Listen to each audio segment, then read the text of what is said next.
In this video, we'll be solving 295, find medium from data stream. So we'll have to move the maximum value from here to this position. The maximum of this is 6. So we will move our 6 here. Then we will take the maximum of this max heap. We know that we can get that in constant time complexity. And here also, if it's a min heap, then we can get the minimum value in constant time. And if it's a max heap, we can get the maximum time in constant time. So if you see, our max of min heap is 4 and the minimum of min heap is 3. And this condition should be less than or equal to. But since this condition is not true, what we will do is we will move our 4 to this side. And from here also, we will move this 3 to this side. And then the maximum here will be our 3 and the minimum here will be our 4. And this condition will be reversed. 3 should be smaller than or equal to 4. Since this condition is true and the size is also equal, so 3 plus 4 divided by 2, that will be 3.5. And let's just say when we have uneven sizes, so for example, if there is no 4 here, then we know that our array would look something like 2 and 3 and 6. So we will return the maximum from the small heap. 3 will be the answer. Why this solution is better? Because we moved from linear time complexity to log of n time complexity. This operation still is constant time. Now let's quickly code this up. We can start by defining our two heaps. Let's call it small. Heaps are defined by priority queues in JavaScript. For small, we will use max priority queue. For large, we will use min priority queue. And now let's implement this add num function. By default, we will push everything to our small queue. Here we will check if value in our small, if it's smaller than the minimum value in our large. If this is true, then we can remove the element from our small and push it to large. And now we'll check for uneven sizes. Same condition. If the size of small heap is greater than the size of large heap plus 1, then we will do the same thing. We will remove one element from our small and push it to our large. And if this is the other way around, that is if large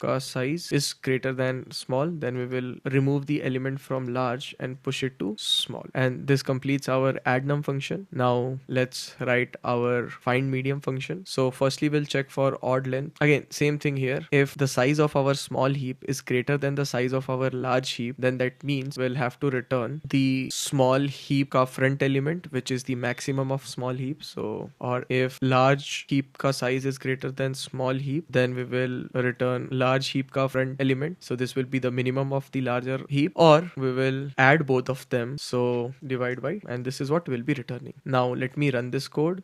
It works. Let me submit this. It does work. I hope you found this video helpful. If yes, you can consider liking this video and subscribing to the channel. I post these videos daily, and thank you so much for watching.